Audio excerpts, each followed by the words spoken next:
Stephen Curry, opisyal na bang peperma sa Nike? May offer daw itong $100 million sa loob ng 5 taon. Gaano ito katotoo? Apektado din ba ang existing product niya ng mga Under Armour brands? Malaking usapin ngayon ang posibilidad na lilipat si Stephen Curry sa Nike matapos niyang magsuot ng Kobe Mambasita sa isang laro. Maraming fans ang nagulat dahil hindi niya karaniwang ginagawa ito habang may sarili siyang signature line. Ang paglitaw ng ganitong eksena ay nagbigay ng bagong tanong tungkol sa kanyang sneaker future. Naging mabilis ang pagkalat ng balitang ito sa social media at sports communities. Marami ang nagtanong kung senyales na ba ito ng paglipat sa ibang brand. Dahil dito, mas lalong naging mainit ang diskusyon tungkol sa kanyang susunod na galaw. Sa kabila ng mga haka-haka, hindi pa opisyal na lumilipat si Curry sa Nike. Ang pagsusuot niya ng Kobe shoes ay maaari lamang na tribute o personal na desisyon. Hindi ito katumbas ng signing o bagong kontrata. Maraming NBA players ang minsang nagsusuot ng ibang brands para sa espesyal na okasyon. Kaya hindi dapat agad bigyang kahulugan ng isang laro lamang.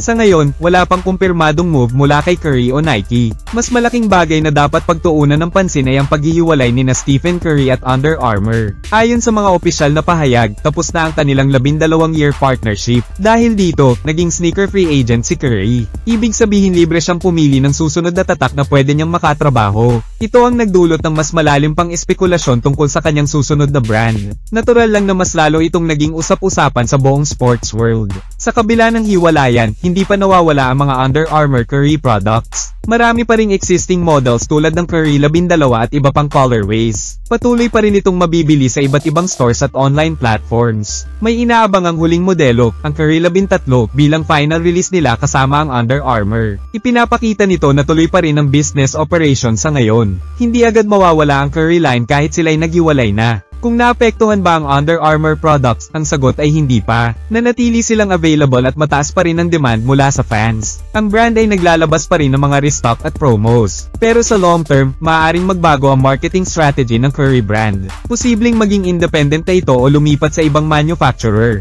Nagiging interesante ang magiging direksyon ng produkto sa mga susunod na taon. Patuloy na nag-aabang ang fans kung saan tatanggo si Curry matapos ang separation. Kung pumirma siya sa Nike, Adidas, Jordan o maging independent brand, siguradong magiging malaking balita ito. Isa ito sa mga potential biggest sneaker move sa modern NBA. Maraming sneakerheads ang nag-iisip kung ano ang magiging hitsura ng kanyang susunod na signature model. Gusto rin nilang malaman kung ano ang magiging estilo ng kanyang partnership. Lahat ng ito ay nagbibigay ng malaking excitement sa komunidad.